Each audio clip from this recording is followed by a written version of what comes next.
Portions of this show are recorded. Strap in and be prepared. Room for error is much slimmer You in lose basketball. one player and it changes your entire team. It's not like that in football. It's just not. It's not. Interesting guests. Kelly Graves, Mike Parker, Coach Mark Waskowski, Noah Eagle, Melissa Lombardi, Kenyon Barnard, Jonathan Stewart. Sharp opinions. Dana Altman probably earned a pass for a down year after almost 20 years of what he's done for Oregon basketball. And some smiles. Guys, I was stuck in a car wash. Sounds like an R. Kelly song. It's not an R. Kelly song. It's Danny Havel. I can't remember, and I've been doing this for longer than you've been alive, which is really horrible that I have to say that, but it's the truth. Justin Grossweiner. It's like the saying in Alaska that you don't have to be faster Than the bear. You just have to be faster than your friend. Danny and Justin starts now on Fox Sports Eugene and Fox Sports Newport. Hello, neighbors, and welcome high atop the Delta Triad, the Crystal Palace, the Fox Sports Eugene, Fox Sports Newport studios, the #1 sports station in the Valley. This is the Danny and Justin radio program. And away we go for a Friday. Hey there, friends. Well, the weather. Are we going to get snow next week? Are you kidding me? We might be getting snow next week. We've got a big show for you as well. Of course, big bets to wind out our week like we always do. Goose will come into the studio a little bit later. Steve Mims will join us as he sits on top of the mountain through almost a month of the second installment of Big Bets. We'll go through all the rules when we do that segment at the end. Travis Demers, the voice of the Trailblazers, and our good friend, the mayor of Rip City, will join us about 2:20. The Blazers on the All-Star break now officially. That'll be coming up this weekend. And we also have a lot of things going on the field, on the court. Oregon State. Right now, Oregon State men's baseball, they are in surprise, Arizona. As they take on Michigan. It's 2-1, top of the fourth, Michigan at the bat. Oregon State with the lead. Right over there, sitting in the producer's chair, it's intern Blaze. I am Doc, Danny, and over there is Justin Grossner. We call him Baby J. Happy Friday, what up, boy? Happy Friday the 13th. Have you ever? Yes. Oh, we got some stuff for that. We got some music? Have you ever been to Surprise? I have, actually. I lived in Arizona for like 3 years. I did not know that. Yeah, I was hanging around in the Casa Grande, Pinal County, that area. And then that was just a little bit south of Phoenix, and then I was in the Phoenix area. And so I traveled all over, Sedona, Flagstaff, Yuma. And so I do know where Surprise, Arizona is. And all those little spring training areas are like right there. They are, in the and they're little awesome. counties. Have you ever seen little Wrigley Field and little Fenway Park down there? I don't. Is it near Sloan Park? I think they're all grouped. They're all together, right? Yeah. I don't think I have, but I've been to Cubs spring training a couple times, so great experience. I recommend to anybody that's a baseball fan At least do it once. To do it once, Bucket yeah. list. It's great. Honestly, you get to have the experience of watching a ball game. You get to see a bunch of players. I would recommend maybe not seeing the first couple games so you can see your guys in there for about 6 innings instead of maybe 3, but really great experience. Obviously, great weather as well. We'll have our Olympic update. We'll also have a rundown of Oregon women's softball, which we can probably just take care of that business right here. Dive right into it. As the Lady Ducks take care of business, get back on the winning track after losing 2 in a row, which they did not do all of last year, as Saul Galvin told us earlier this week. And they defeat Cal State Fullerton.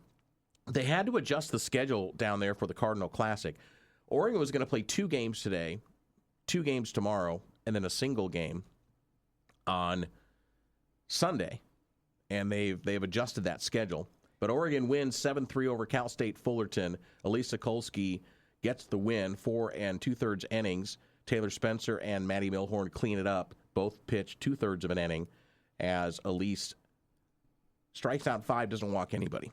Okay, but the weird thing about this game, and if you look at the box score, you'll see it, is that it was a 6-inning game, and the Ducks were the home team and got to bat in the bottom of the 6th inning, and once that inning was over, they declared the game over, which is so weird. I've never seen this. So what happened, just for the listening audience, unless you go to the GoDuck's website and you go take a look at the news releases and such, they're not quite done with the new Stanford softball stadium, so they had to move them to alternate sites, and they're playing in Santa Clara. They're not even actually playing on the Stanford campus. So that was the adjustment in the schedule. Very bizarre, and they started though. the game at like 9 a.m. I've just never seen a team that is weird. Get a run, and it wasn't a run rule, and then the game is over. We might need to call Saul and ask him, because I didn't get to listen. I didn't get to listen. I got to listen to the very end of the game, and he was kind of just like, I guess that's it's it. over. Yeah, that's literally what so it was like. It took him by surprise as well, huh? Yeah. Interesting. All right, so the Ducks will get back into action. Their schedule will continue with Kentucky now and a couple of games against Kentucky. They were supposed to play Kentucky today starting at 12:30, but now they're going to have a doubleheader tomorrow, and then they play Stanford on Saturday. No, pardon me, Stanford on Sunday, and then they come back home for a second, and then they head back down to Cathedral City in the Mary Nutter, where they'll face Auburn, Texas A&M, South Carolina, good competition, and Cal State Fullerton. So again, they placed Cal State Fullerton in two different tournaments. That's pretty odd, isn't it? So, what do you got? Big plans for the weekend? I'm going back up to Portland. My mom you're just a traveling man up and down I-5, aren't you? My mom is going to be returning to the Midwest. Potentially to be there for my sister to have a surgery, which we don't know if she's going to actually have yet. So she's kind of going and doesn't know if she really needs to go yet. But yeah, so I'm going to take her to the airport and just hang out with her another time because I don't know when she's going to be back in the West. So it'll be a good time hanging out with my mom again. Okay. Well, we'll have to find out what Goose probably has some exciting plans. Let's do our Olympic update, as right now USA Hockey is in the third period over Italy. Women's hockey, they're up 6-0 over Italy. American women are still undefeated. Italy comes into the game at 2-2. That's still in pool play. Chloe Kim's bid for her historic third Olympic gold medal in the snowboard halfpipe ended with a silver. 17-year-old Choi Gon from South Korea claimed gold with a flawless run, scoring a 90.25. I don't know that much about halfpipe scoring, but that's pretty good. Madison Chock, Evan Bates secured silver in Olympic ice dance, personal best score of 2:24.39, narrowly losing gold to France, and there's some controversy apparently. Twitter was ablaze with the controversy over the U.S. not getting the gold. So I'll leave that right there. And by the way, Ilya Malinin, who is like the emerging superstar in men's figure skating, he leads as they're going into the free skate. And he looks like he's going to be a lock for gold for the USA.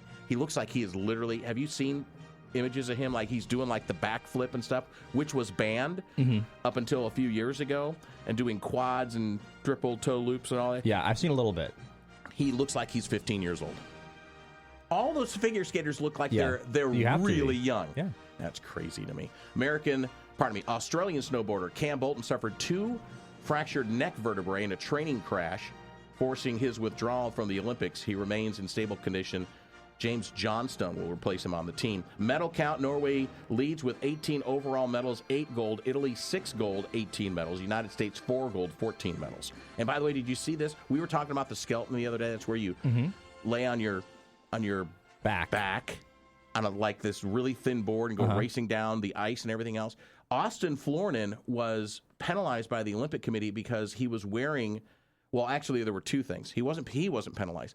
There was a luge or a skeleton rider who had a helmet celebrating Ukraine. The memorializing of some of the... They were disqualified, yeah. They disqualified because of the helmet, which it was I didn't know. You can't have political messaging, I believe, is what the wording was, something like that. That's what that was. But Austin Florum from the U.S., his skeleton helmet, you got to go look this up. It's like the head of Venom, with the teeth wide on the top of it. Like Venom is in like Spider-Man Venom? Like Tom Hardy Venom, comic book Venom. Yeah, pretty cool. Okay, let's see it. Oh, that is... Not pretty sweet? That's sweet. You go look it up. See, I'm going to help with the hits there on that. So... Travis Demers coming up in a moment. Big bets as well, as Goose will come into the studio. Thanks for tuning in, Danny and Justin. You can follow us on Twitter and Blue Sky, Danny and Justin. And wherever you do all your social podcasting, music, and all that stuff, you can download us. Like and subscribe to the podcast. We'll get a new podcast up and going right after this program is done, because it'll be this program. That's the podcast. Big Ten football. circulating an internal document that lays out a 24-team college football playoff and what it would look like, including, we talked about this, Baby J, the elimination of conference championship games, a 23+1 selection model, and an additional, like we need more football, an additional week of on-campus CFP home games. I'm not objecting to that part, but another round is what they're talking about. I'm raising my hand. I have a question. What does 23+1 mean? Well, why don't they just say 24? I'm glad you asked that. It doesn't really explain what the 23 plus you know 1 what? is. I know who the one here is. it is. Here It's it is. Notre No, I got Dame. it. No, here it is. Here it is. It would be the 23 best teams and one spot for the group of 6. Okay. Whatever that is. That seems a little bit... Okay. You Maybe- want to raise maybe you hands? can't do 2? How many people out there, you raise your hand, know what the group of 6 is? Right. Okay. Tell me what the group of 6 Well, is. do you mean all the different conferences? Yes. Or no, I couldn't tell you every single Okay, conference. so you don't know what the group of 6 is. I don't. I'm gonna claim ignorance here. I mean, I would assume it's the Mountain Like the West and the Big Sky AAC, and the Pac-12, AAC, the American Conference, Sun Belt. Sun Belt. That's 5. So we just need one more. But the Sun Belt got James Madison in this year, Yeah, right? correct. They made so 24 team form. I'm glad it was the last paragraph. I haven't Okay. gotten there yet. 23 best teams. Now, I don't know what they say what the 23 best teams are, and one spot for the group of 6. There would be no automatic qualifiers. And if the field grows to 24, the automatic qualifiers would matter less to the Big Ten. Now, again, this is just the Big Ten who's pushing this. The SEC still is standing pat with a 16-team playoff. And in the proposed 16-team format, there would be 5 automatic qualifiers, 11 at-large teams. The 2 top teams would get byes, and the opening games would go as follows, number 16 versus number 13, number 14, number 15, and they'd be played on the second weekend in December, likely around the Army-Navy game, the traditional Army-Navy game. Can you imagine the schedule? So there would be 6 We're going to end second-round... in March. Right. In the 16-team format, 6 second-round games on campus, 4 quarterfinals at the traditional Bowls locations on New Year's Eve, New Year's Day. And then be followed by semifinal games at the bowl sites, national title game played mid-January. I'm okay with mid-January. I still think they can move it up to around January 1st. They can. At the latest January 9th. What was it this year? The 15th, I think? Or is it the 18th? Really? I can't remember. It was really late. I mean, we can't keep doing this. It was the 19th. The 19th? The Okay. 19th. That was a Monday. It was the 19th. So I don't mind 24. I know I'm going to be shouted down. I don't love it. But if it gets you another game on campus, that's what I like about it. It gets you another home game for a higher seeded team. Why can't they just 2 do that playoff games. now without adding another 12 teams? Because you're getting rid of the bowl games then. Good. That's my opinion. Honestly, I think there's too many bowl games. But they're not going to do that because the bowl games are their own entities. And We've talked about this ad get it. nauseum. That's the problem with college football is that all these different parts are their own individual entities, and there's no overreaching aspect of the college game. I am okay with no conference championship games. And Me I'm too. I'm okay if they then move the schedule up and not have such a gap. Do you realize, and we talked about this as well, the Danny and Justin radio program, thanks for tuning in here on a Friday, is that next year's schedule for the college football playoff has them playing the championship game on January 25th. We did talk about this. Yeah, it's ridiculous. Absolutely. I'm just sitting myself looking at that going, who thought this was a good idea? Well, it's amazing because every single conversation going into the last game was, wow, this is way too late. And then, of course, they make it later. It's like they do the exact opposite of what the general consensus is. It's unbelievable. It is literally longer than the NFL playoffs from start to finish. It's insane. And the coaches hate it. I mean, Dan Lanning is like the champion of this stuff. I mean, that's one thing that I thought was really cool, seeing the end of the season. And obviously the bitter taste for Oregon was there. But Dan Lanning certainly has become one of the major voices of college football. And I think that he is right on the money with all the things that he is saying. He's been listening to us. Well, I hope so. We've been okay. You know what? We're not the ones, as you like to say, not to pat ourselves on the back. We literally been saying this for over a year. We have. So you can go back to the archives that we have been talking about. No conference championship games. Get another game on campus. Shorten up the playoff window. Why do you need 10, 12, 14 days between games? When the Super Bowl went to that, I hated it as well. Just keep playing them. Right. And it's because it's the roll-up, and it gives the talking heads to talk about something, and the panel discussions about this, that, and the other thing.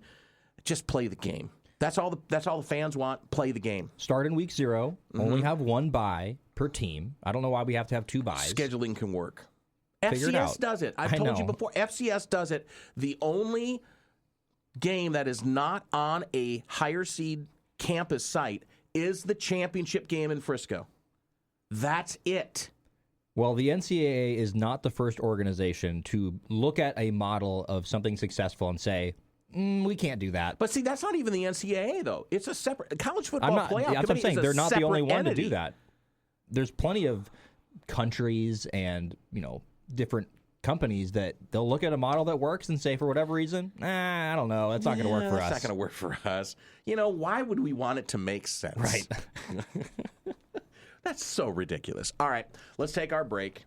And we'll Travis Demers, he's got some time off. I wonder what Travis is going to do with his time off.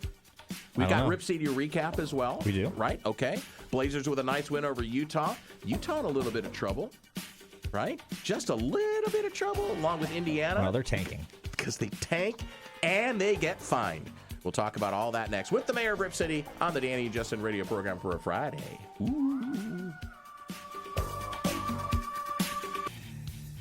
That golden voice of the mayor of Rip City, Travis Demers, and the Rip City recap as the Blazers coming off a nice win over Utah, 135-119, heading into the All-Star break.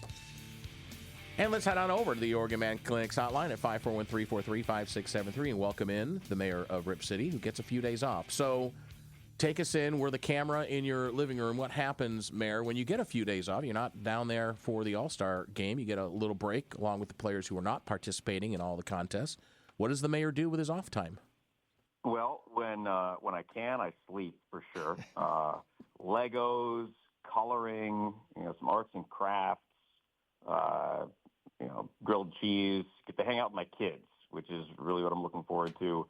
And when they're in school, and I'm going to sleep late and clean my house and do stuff like that. Really, really exciting things, stuff and things. Do Lincoln and Lawson like the same thing to eat, or is it different? No, I mean. Lincoln is so picky. Lawson is far less picky, and it can be challenging. Like, it really can. Lincoln loves toasted butter and buttered noodles and pizza. Nice.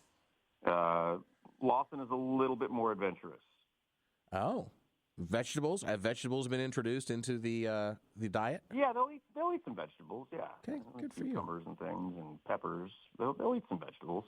All right, so before we get on the on-floor stuff that's going on, I guess this kind of relates to the on-floor stuff. The Jazz, the Pacers were both fined by the NBA, saying that they're intentionally sitting healthy players. Jazz, a $500,000 fine. Pacers, a $100,000 fine. Adam Silver says that overt behavior, this is a quote like this, that prioritizes draft position over winning undermines the foundation of NBA competition. We've talked about this, Travis, on this very program several times about how teams might tank. And now the NBA seems to be stepping in with some monetary penalties to try and avert this. So I guess I'll ask you, do you think this is going to work? Maybe. It's interesting because you can go back over the last 5-6 years, and there have been a number of teams who have, not played guys who were, quote, injured, right? We've seen a lot of that. What Utah did, and honestly, I'm not too familiar with what the Pacers did because I wasn't paying a lot of attention to them. What Utah did, where the league has a big problem with it, is they've got some star players who are playing well in the game and a big lead, and then they say, you guys aren't going to play the fourth quarter. You've earned the rest, and then they lose. And what's interesting is the Jazz did that in back-to-back games. They did it. I think it was back-to-back games. They did it twice. They did it against Orlando, and then Miami. And they blew a 17-point lead and lost. Right. And they did it against Miami and won, and they held on and won the game. So where we're seeing this stuff from the Jazz owner, who is very frustrated by all this, and he's been very active on social media in the last day or so. Him and Bobby Marks have been going at it. He's like, well, we won. So what does that say? Yeah, you did that one time, and it was kind of a fluke, but you also lost the game before, and you thought you could get away with it again. Now, look, they're not the only team that has done that. There have been a number of teams that have done that, but it's become such a public, thing. Like, people are paying attention to it. If nobody's paying attention, it doesn't matter, right? But when attention is called to it, that's when it becomes an issue. So that's why we saw the fines. There's some other conspiracy theories in there about how, the Jazz pick will go to the Thunder if it's not a top 8 pick. And they, the league wants the Jazz to win, so be out of, I don't know about any of that stuff, but it's pretty gross, right? When you've got players that are good enough to win basketball games and they are playing in the game and you're winning and winning big and you decide not to play them in the fourth quarter so you will lose. That's the big problem. Yeah, and then they do stuff like shutting down Jaren Jackson Jr. for the season, having him get a surgery, which, I'm not going to sit here and speculate whether it's necessary or not, but it does seem like it's sort of in that ilk of like, we're just, if you need a surgery, like, just why don't you just go ahead and do it now, right? But speaking of injuries, I think the injury bug has been pretty consistent with the Blazers this season, obviously. And I think they've been kind of consistently inconsistent and a bit streaky as well. They don't like win one game and lose a game and win a game. Like, they're either winning on a winning streak, they're on a losing streak. Yep. But do you think that it's either the injuries or something else that has made this team inconsistent throughout this season? Well, I definitely think that's part of it. And, like, you can generalize it and say injuries, but okay, what does that mean? Right. What it means is that you got guys coming in and out of the lineup, right? And that's where things can get tricky. And because Denny Avdia has been so important to this team, when he misses 9 of 13 games, and the games that he did play was not at his best, any team is going to struggle with that. So that's when they had their biggest losing streak of the season was in that area. Now, again, some of the teams they're playing were tough and all of that, and you got Drew Holiday and Jeremy Grant coming in and out of the lineup, and you're trying to figure out, what's happening with your two-way guys and massaging their playing time. Scoot comes back, all kinds of moving parts, and that's really when the momentum that they had built up kind of started to break a little bit. But I think they'll get that momentum back. And, we'll talk about this, I'm sure, but the rest of the season, the schedule is easy. They do not play many very good teams, and they'll have some of that continuity with guys resting and things. So I do think that a lot of it is the injuries. When you put it that way, it sounds like an excuse. Well, sure. But why is that happening? The things we talked about. The mayor of Rip City, Travis Demers, the voice of the Trailblazers, with us on the Oregon Man Clinics Hotline, the Danny and Justin radio program for a Friday. Big bets coming up in the last segment. And Travis, this is something that I think about often with teams. I think one of the most important things for a team is to have at least one and maybe more guys that you can sit there and go, hey, when we really need a basket, we're going to turn to this guy, and he's going to get a bucket for us. There's a reason why they called it Dame time, of course. And down the stretch last night, it turned into Drew and Jeremy, speaking of those two who missed some time going at points of the season, but they started taking the shots, right? They were kind of the go-to guys. With the shuffling of injuries, has there been time for this team to kind of establish who those guys are going to be taking shots down the stretch? Or has it just sort of been the deferential to the veterans since they've been back in the lineup? I think it's the hot hand, to be honest. Because what we saw in Philadelphia, too, was a couple of times when the Blazers were, coming down the court and Holiday was, setting up for something, and then he saw Tumani Kamara, who was having a career night. He had an open three and gave it up to Kamara, and he hit it. And I think, to your point, have they settled on anybody? No. Are they deferring to the veterans? No. I think really it is a game-to-game situation right now because they don't have that one guy who's okay, we're going to give him the rock and he's going to make the play. Mm-hmm. But what that also means is that they don't have the guy that the opponents are going to focus on defensively and put all the pressure on. If Denny's out there, he's generally going to be that guy. But he has not had a lot of late-game situations. Scoot has had more late-game winners with the Blazers than Denny has. Mm-hmm. And I think last night, Drew was hot. Jeremy was playing well down the stretch after he struggled for a bit. And those were the guys that really carried things in the fourth quarter, and veterans generally do that. But depending on the night, I think there's a number of guys that could be. Caleb Love had 2 big threes after not making a shot down the stretch of that game. So I think in that situation, yeah, it was a team effort in a lot of ways. The defense also played well in the final 5-6 minutes of the game. But if it's a playoff game and you're down one with 8 seconds to go and Dame's not on the floor, who's getting the ball? I don't think there is an answer that says this is the guy right now.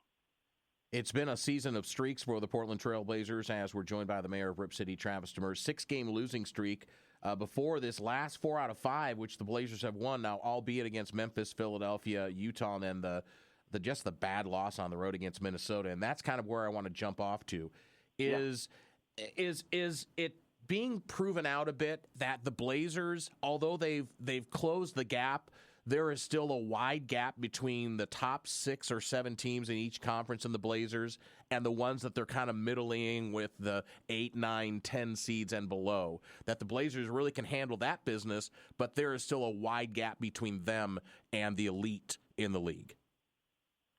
So I think you're right about that there is a wide gap. But the team knew that, right? I mean, Joe Cronin said before the season started that, this team does not have enough talent to compete. And that's one of our goals, is to continue to upgrade the talent and make this team better. I think Denny Avdia has been better than anybody expected. So I think while the gap is still there and the team is not complete, I think the gap is smaller than they thought. Good. But at the same time, I think there are also just some teams that are bad matchups. And Minnesota was a bad matchup on that night because even though Anthony Edwards was, not feeling well and didn't really do a whole lot, Julius Randle, who is that, 2008 isolation, pound the rock, do my thing kind of guy, had a massive night. And there aren't many guys in the league that do that. And on that night, he just was, he was a bad matchup. Rudy Gobert was a bad matchup for Donovan Clingan that night. There have been other games where he hasn't been. Jaden McDaniels was on fire. Like, everything that they did was great, but I think where the bigger issue with the bad matchup comes in is the way that Minnesota defended them. I mean, they allowed 43 points off of turnovers. Like, that's a lot. And because the way the Blazers were playing and they started to turn the ball over, they started to get ahead of themselves and press. And when that happens, it all goes downhill and it gets away from you. So I think some of it is matchup based. Some of it is absolutely a talent gap. But I also don't think that the talent gap is that far. Mm-hmm. Because this team, when fully healthy, we don't know what they look like. And Scoot coming back has looked very good. Vit Krejci has been really good in the games that he's played. Yeah. Denny is still trying to get himself back to full strength. So while I think you're right, I think it's also a lot closer than people realize. So, Travis, I want to jump off on the turnover piece because you mentioned it about the Minnesota game. And then actually in the postgame, after a 16-point win over Utah, Drew Holiday and Thiago Splitter, the interim head coach, both mentioned the fact that they need to clean up, the Blazers need to clean up taking care of the basketball and the turnovers. Yeah. And so is that just a lack of patience, or is that, trying to make the spectacular play and just, slow it down and run the set offense? Do they want to keep it, a high level and push? Is that what Thiago wants them to do? And so that's going to kind of be an offshoot of the offense, is going to be some turnovers? You're really showing your big brain right now, that? Well, thank you. To your point, yeah, they do want to push the pace and the tempo. And with that, turnovers are going to happen, right? It's just part of it. And it's, veteran players are making mistakes and turnovers like that. And I also think with some of these guys that have not played a ton of time together, you don't have the continuity of knowing where guys are going to be. And some of those turnovers against Utah were, passes looking for somebody, but not paying attention to the defense being right there and making an easy steal. There you go. And that awareness, film study, things like that, those things are all really important. And when you start to turn the ball over and you think about it, and then you're pressing, it's the unforced turnovers that are a bad pass or just dropping the ball or things like that. That's the problem, right? And It's not like they're getting a lot of offensive fouls, and that factors into the turnovers. Sometimes they're out of control. And I think that is a product of the pace, but it's also something that with continuity will get better. But right now, the gap between 30 and 29 is bigger than the gap between like 30 and 18. It is a big gap, and it is absolutely something that has to be better. And a guy that definitely wants to play fast is Scoot Henderson, and I think he's been pretty good since he's come back, and he's obviously ramping up. He had a solid night last night. Didn't end up in positive for the plus-minus, but only one player off the bench did, Vít Krejci. But he did have 15 points and 2 3-pointers, 6 turnovers. But do you think that there's a world where if he ramps up a little bit more, that because I think he's by far the best drive and kick guy on the team because of his speed, do you think there's a world where he could end up in the starting lineup if he kind of ramps up enough and is healthy enough for that? Or is he kind of in that really good spot at the bench where he can provide something that they just don't have? Yeah, it's really interesting because before the injury to Scoot, when they traded for Drew, I was certain that Scoot was going to start at point guard. And we'll never know the answer to that, right? They were going to figure it out in camp, whatever, but everything that I had heard based on how he was doing, what I had seen, I was certain he was going to be the starting point guard. And I do think that in the big picture that is the plan. But you also need to have some of that punch off the bench. And he is more used to coming off the bench than Drew is. And with his speed and the things that he can do, having that guy come off the bench as a sixth man type, and right now they've got a few guys like that, I can absolutely see that. But you guys know that I'm a huge champion of Scoot Henderson, and I really think that he has the type of future where he can be the real backbone of this team. And I'm not talking about being an all-star or a superstar, but like just that backbone type of guy. He just turned 22. So I think he has a very, very bright future, and someday he will be the starting point guard on this team. But I don't know that happens this year, and I don't know that it needs to happen this year because he still is going to get the minutes. He's still going to get the run. He's playing, 18 to 20 minutes a night. The passing has been elite. He has not been afraid to drive and get to the rim. Yeah, he's turning it over at times, and he's making some bad fouls and things like that, and the shooting still has to come together. But I think right now, with a completely healthy roster, and I'm not talking about Dame, but like when everybody else is ready to go, if you have Scoot Henderson and Jeremy Grant coming off the bench with Vít Krejci and Robert Williams III, and whoever else is in that rotation, I mean, that's a really damn good bench. Right.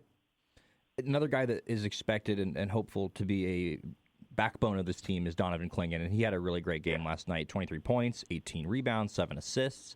And I think, and I want your opinion on this, is what's really encouraging. You could say, hey, he's averaging career highs, and that's kind of a simple way to put it. But to me, what's really encouraging about his play this season is that I feel like he's sticking with his strengths, and his strengths have gotten better. But there's also been a little bit of pushing to see if he can improve and kind of expand his game a little bit. Is that what you're seeing as well? Absolutely. I mean, yeah, look, he's a great rebounder. He's a great offensive rebounder. His three-point shot has improved, and he talked about it, before the season last year, that he wants to take more threes. He just didn't do it much in college, but that it didn't mean that he couldn't. We're seeing the metrics tell you that teams are not challenging him as much. And it's like, I think it's half as much attacking the rim when he's in the game. That also leads to more three-point shots. So your perimeter defense has to be better. He's not a great perimeter defender right now. Like, he's got to play in drop coverage, and he gets burned out there sometimes. And again, he's 21 years old. He doesn't turn 22, till later this month. So I think with him, yes, those strengths are getting better. Finishing around the rim is getting better. Free throw shooting is getting better. He's the best offensive rebounder in the league. He scores more second chance points than anybody in the league. He's contested more shots than anybody in the league. And all of those things are great and really good signs for a guy who's that young. What I want to see from him is the continued development in being able to have teams have to adjust to you with the matchup instead of you having to adjust to them. Jared Allen was a bad matchup for him. We've seen some athletic centers that are just not a great matchup for him. And he's had some games where it's just, you look at the numbers and say, where'd DC go? Because I think he's still learning how to play against everybody. And that's one of the marks of truly a great big in this league. We've seen it with Rudy Gobert at times, that in the playoffs he's unplayable because of the lineups that are on the other side of the floor.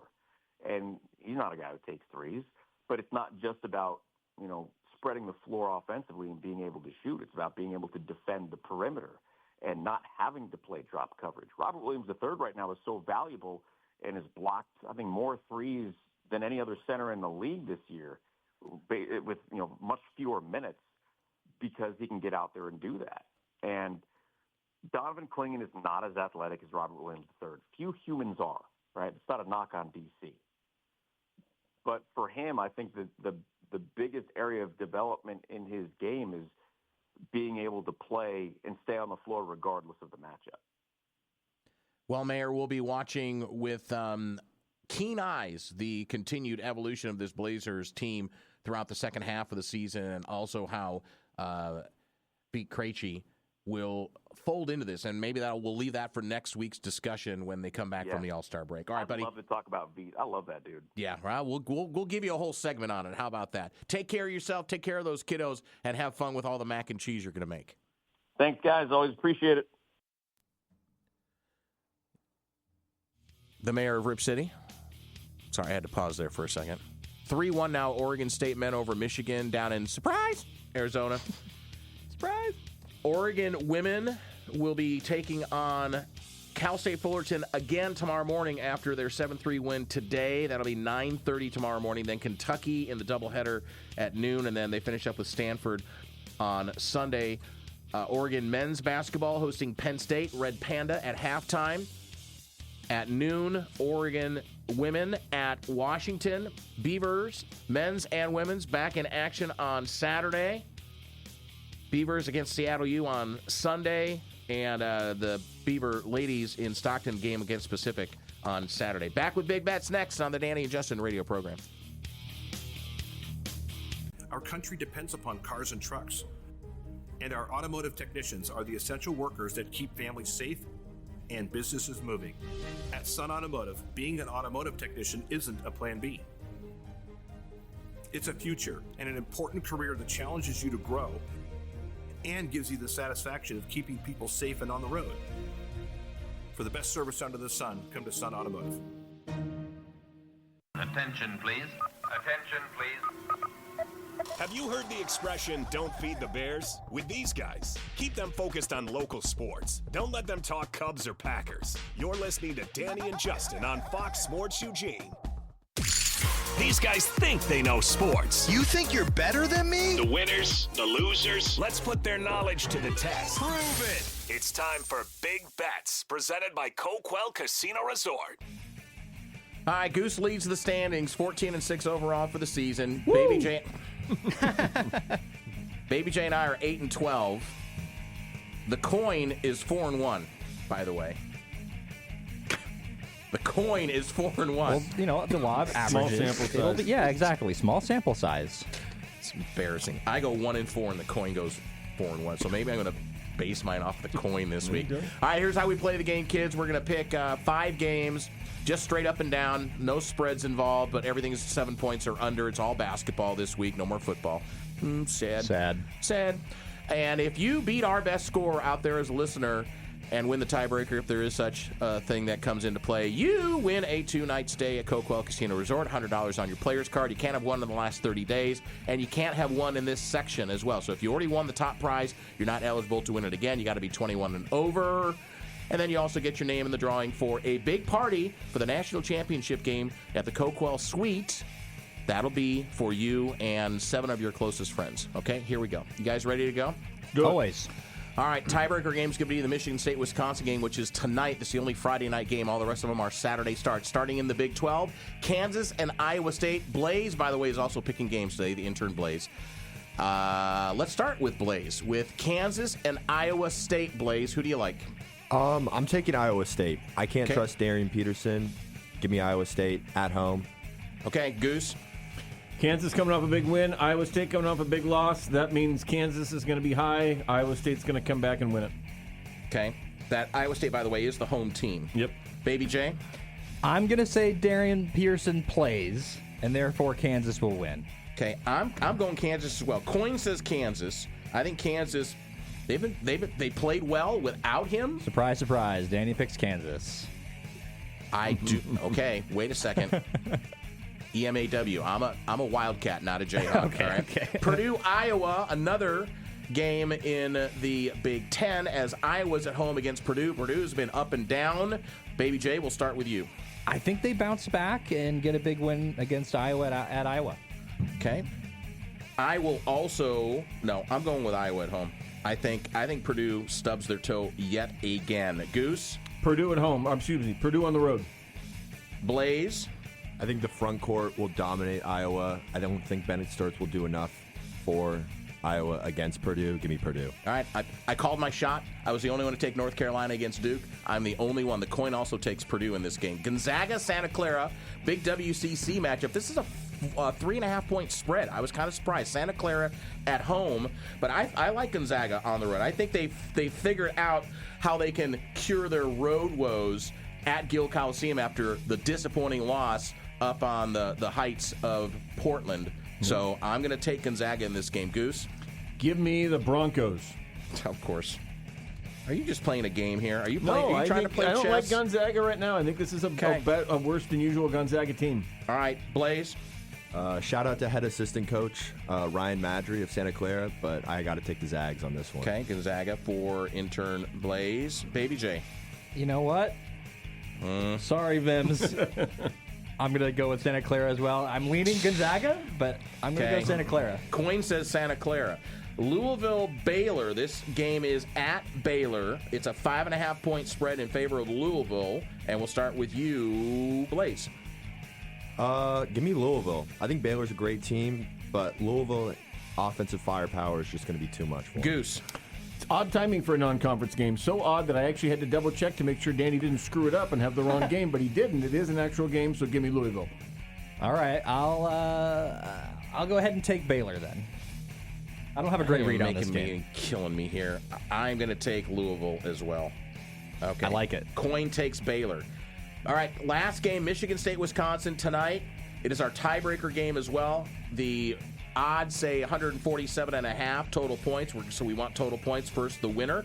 I will go first, and I will take Tom Izzo at Badger Court. Now, I know everyone's going to smile now, and I am also going to go, I think that's going to be a little bit higher scoring game. I'm going to go 157 points. Baby J. You think it's going to be 157 points? Total. I don't know about that. I think that it's going to be a low-scoring game. I mean, Goose is going to pick like 47, so... I'm going to take my Badgers. Okay. And I'm going to go with 105. Wow. Okay, so 55-50. Yes. All right. I like it. I knew you would. It's a challenge bet. Now I got to maybe go lower. Come on, let's go. I am worn out and tired of Tom Izzo. He is like pontificating constantly. He's got a point guard that kicks everybody in the groin, and he keeps defending him, and I'm worn out by Tom Izzo. Give me Wisconsin and 135. 135. Blaze. Wisconsin coming off a great win against Illinois in an overtime victory. I'm going to have to go with Michigan State, though. I think they're just the better team, and I think it's hard to come off a win. All right, points? Points, 137. It's going to be a low-scoring game. Ooh, he great Bob defensive Barker fundamental game. He priced right you right there. All right, Coin Maybe I'll says... just go 5-0, and the tiebreaker won't matter. Coin goes Michigan State and 148 points. Phone is open for you at 541-343-5673. That's the Oregon Man Clinic's hotline. We've got time for maybe 3 callers if we go fast. And remember, here's the game. You gotta bet against us to try and win. And let's head right over to the phone. Our good friend Steve is there. Steve, you are ready to go, my friend? I just turned the radio on. I have no idea what I'm picking, but yeah. Okay, well, here you go. This is best for us then. Kansas, Iowa State basketball. Iowa State's at home. Kansas. Purdue, Iowa. The last team I say will be the home team, just so you know the rest of the way. Purdue, Iowa. Purdue. Gonzaga's at Santa Clara. Gonzaga. Louisville is at, well, it's actually a neutral site. They're playing in Fort Worth or whatever. Of course it is. Louisville, Baylor. Let's go Louisville. Okay. And then the tiebreaker game is Michigan State, Wisconsin. That's tonight. Let's take the Badgers.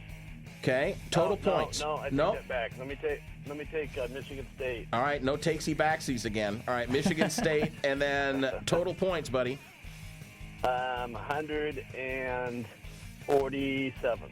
147, right under the coin at 148. Thanks for listening, bud. We appreciate you. Oh, I didn't hear that.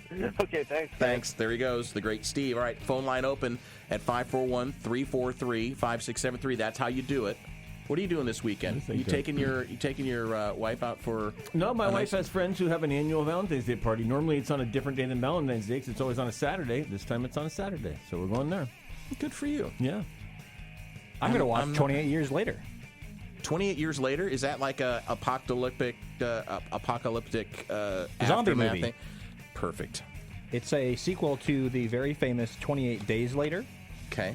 And it is about the fourth in the saga, but it's gotten great reviews. I'm a big horror movie, zombie guy fan, so okay, it's what I'm into. By the way, if you can't reach us via the phone, you can go ahead and go to Bigger Bets on the Twitter and put your picks in before the first tip at 5 p.m. Michigan State, Wisconsin. Back over to the phone in Junction City. It's our good friend Chris and Steve's best friend. Chris, you ready to go? Oh, I'm just driving by the Viking Inn right now. Woohoo! I love it. I love it. You got to pull and take a left turn. Kansas at Iowa State. Who do you like? Kansas. Purdue is at Iowa. Oh, Purdue. Gonzaga is at Santa Clara. Gonzaga. Louisville and Baylor. Louisville. Michigan State, Wisconsin. That's the game tonight in total points. Wisconsin, and let's go 133. 133, just underneath Blaze. Thanks, Chris. Hold down the fort there in JC. Go Tigers. You know it. Attaboy. There he goes. 3-1 still Oregon State over Michigan, top of the sixth. We have time. Do we have time for one? Yeah, we got time. We can squeeze one more in. Yeah, we can squeeze it in real quick. If you come fast, you got to come in the next 15 seconds. At 541-343-5673. I know Brad's sitting out there, maybe Coach Mark. So maybe somebody's out, or somebody else, maybe a new one. As everyone's trying to cram in. I know phone line gets busy. That's fine. Again, I'm going to give you about 5 more seconds. You got to hop in. Otherwise, you got to go to the Bigger Bets on Twitter and put your picks in there before 5 p.m. tonight to be eligible. Yep, 3, 2, 1, we're out. Okay. Well, that was good. We got a few picks in. The coin takes Kansas, Purdue, Santa Clara, Baylor, and Michigan State. The highest point total is what I threw out, 157. The lowest point total is Baby J this week at 105. That's pretty low. Are you out of your mind? I've watched a Wisconsin game or two in my lifetime, and I feel pretty good about that. Yeah, sorry, Coach. Go ahead and hit us up on Twitter. We're just a little bit too late. Let's do dad joke. Oh, a joke. I got fired from the bank today. A woman asked me to check her balance, so I pushed her. Dad jokes! All right, we're going to let the button do it today, okay? Turn my mic up a little bit. Here we go. What do you call a fat psychic? A fortune teller. You might want to check those before. That was very nice. Okay, that's the first one that kind of skates on the edge. We are peering over the edge. Kids, we're not on the program on Monday. We're going to take President's Day off. I will be in Orlando for the first part of the week. It'll be Dom, intern Dom, and Baby J in the chair on Tuesday. And Goose, you're back here. I'm back Wednesday with Baby J. Love it. And I'll be back on Thursday. Hold the fort down. Everybody have fun this weekend. Go out and enjoy yourself. For the entire crew, God bless. Put a smiley face someone else's. They deserve it. So do you. For Goose, Baby J, Blaze, I'm Doc. Peace.